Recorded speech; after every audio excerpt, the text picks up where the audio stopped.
வாழ்க வையகம், வாழ்க வையகம், வாழ்க வளமுடன். குரு வாழ்க, குருவே துணை. அருள்நிதி பேராசிரியர் அன்பழகன் திருவண்ணாமலை. அனைத்து அன்புள்ளங்களுக்கும் வாழ்க வளமுடன். குருவின் நினைவாக நாளொரு நற்சிந்தனை வாழ்க்கை மலர்கள் புத்தகத்திலிருந்து ஒரு தலைப்பை நாம் சிந்திக்கலாம். ஆக்கத்துறை என்ற தலைப்பிலே குரு தந்திருக்கூடிய இச்சிந்தனையை நாம் சிந்திப்போம். ஆக்கத்துறை என்று பார்க்கும்போது மனிதனுக்கு தேவையான அத்தனை பாக்கியமும் பாக்கியம் எல்லாம் என்று கூறுகிறார். பாக்கியம் எல்லாம் அவனுக்கு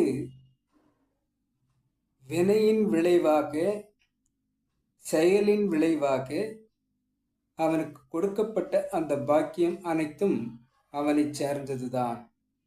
அவ்வாறு எந்த பாக்கியம் அவருக்கு கிடைக்கிறது என்று பார்த்தால், பாசிட்டிவ் திங்கிங், நல்லதையே நினைப்பவராக,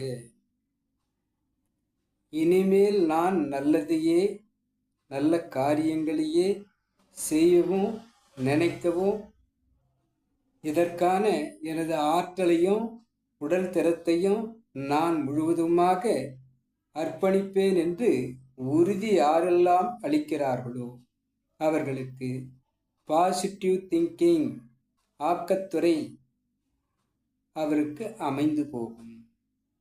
ஆக பாசிட்டிவ் சைடு என்று பார்க்கும்போது மென்மேலும் மனதியை உறுதியாக்கி கொண்டு ஆக்கத்துறையில் செலுத்த வேண்டும். மேலும் மேலும் நலம் கூட்டுதல், பிறருக்கு உதவும் அந்த தன்மை,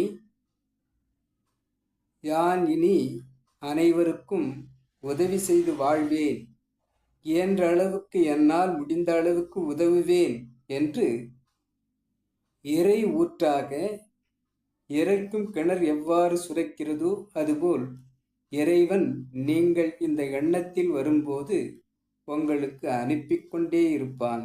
நீங்கள் உதவி கொண்டே இருக்கலாம். இருப்பில் இருந்துதான் நாம் எடுக்கிறோம், குறைவுபடாது. அது வற்றா இருப்பாக இருக்கிறது, ஆகவே அது குறைவுபடாது. ஆக தேவை என்ன இருக்கிறது, யாருக்கெல்லாம் என்ன தேவை என்பதை கவனித்து சேவை மனப்பான்மையாக நாம் வாழ்வில் ஒளி வீசும் அளவிற்கு இறை ஒளியை வீசிக்கொண்டே இருப்பது நமக்கு நலம் பயக்கும். இதுவே பாசிட்டிவ் சைடு என்று, ஆக்கத்துறை என்று குரு அவர்கள் கூறுகிறார். நெகட்டிவ் என்பது முறித்தல் அல்லது எதிர்த்தல் என்பதாக இருக்கிறது. அது நமக்கு தேவையில்லை என்பதை கூறி ஆக்கத்துறையில் பயணிப்போம் என்று கூறுகிறார். ஆக்கத்துறையில் பயணிக்கும் போது fraction demands and totality supplies. டோட்டாலிட்டியாக மொத்தமாக இருக்கக்கூடிய அந்த இறைவன் நமக்கு அனைத்தையும் அளித்து கொண்டே இருப்பான்.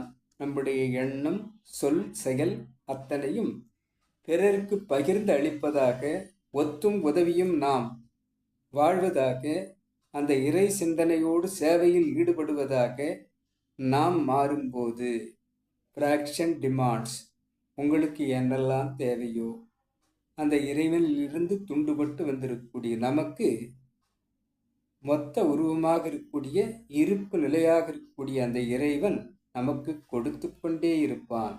ஆக நாம் நல்ல எண்ணம் கொண்டு ஒருவராக மாறினால், ஒரே இடத்தில் அமர்ந்து கூட இந்த எண்ணத்தையும் அந்த ஆற்றலையும், இறையாற்றல் அனைவருக்கும் அனைத்தையும் கொடுத்து கொண்டிருக்கட்டும் என்று நாம் எண்ணிக்கொண்டிருந்தால் கூட போதும்.